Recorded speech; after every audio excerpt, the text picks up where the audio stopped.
Hello everyone, कैसे हैं आप सब और क्या हाल समाचार हैं आपके। देखिए, आपने कई बार सुना होगा म्यूचुअल फंड सही है। आप में से कई लोग होंगे जो स्टार्ट करना चाहते होंगे लेकिन नहीं समझ पाए होंगे कि क्या है म्यूचुअल फंड। तो पहली बार आए हैं तो चैनल को सब्सक्राइब करके बेल आइकॉन हिट कर लीजिएगा।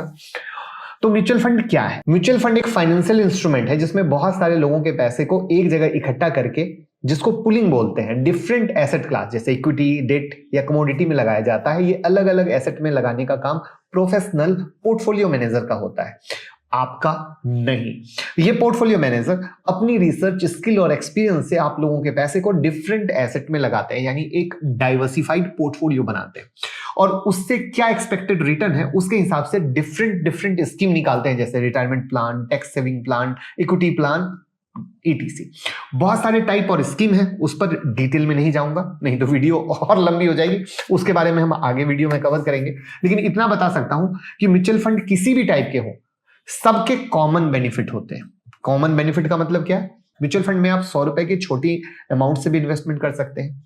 चूंकि ये प्रोफेशनल पोर्टफोलियो मैनेजर द्वारा मैनेज किया जाता है, तो आपको एक्टिवली मार्केट को देखने की जरूरत नहीं है, आपकी टेंशन खत्म। एग्जांपल के तौर पे बोलूं तो आपको किसी स्टॉक में इन्वेस्ट करना है तो आप उस पर रिसर्च करते हो, फिर डिसीजन लेते हो। स्टॉक गिर गया तो टेंशन, बढ़ गया तो कहां प्रॉफिट बुक करना है, ना जाने कितने सारे टेंशन में आप लगे रहते हो, लेकिन फाइनली रिटर्न नहीं कमा पाते। लेकिन म्यूचुअल फंड में यह है कि भैया रिटर्न मिलता है, क्योंकि कहीं ना कहीं एक एक्सपर्ट देख रहा है कब खरीदना है, कब बेचना है, किस तरीके से रोटेशन करना है। जैसा कि मैंने बताया, म्यूचुअल फंड एक डाइवर्सिफाइड पोर्टफोलियो है जो एक स्मॉल अमाउंट में आपको डाइवर्सिफिकेशन देने की कोशिश करता है।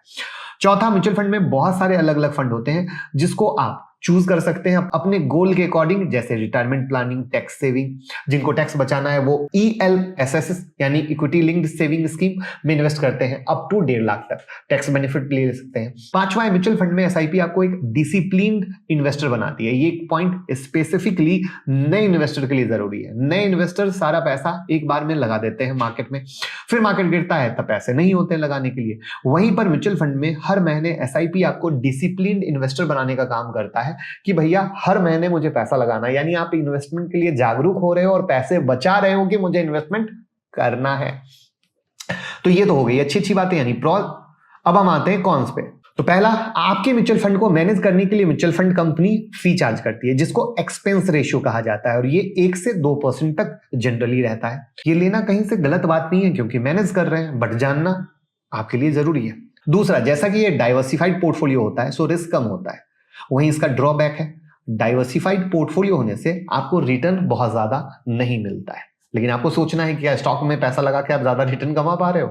तीसरा, कुछ म्यूचुअल फंड, सारे नहीं कुछ, उनमें लॉक इन पीरियड रहता है, जिसको क्लोज इंडेड म्यूचुअल फंड कहते हैं। अगर उससे पहले आप एग्जिट करते हो देन आपको चार्ज पे करना पड़ता है। इसको एग्जिट लोड कहते हैं और वो 1% के आसपास होता है NAV का। अब आप कहोगे NAV क्या है?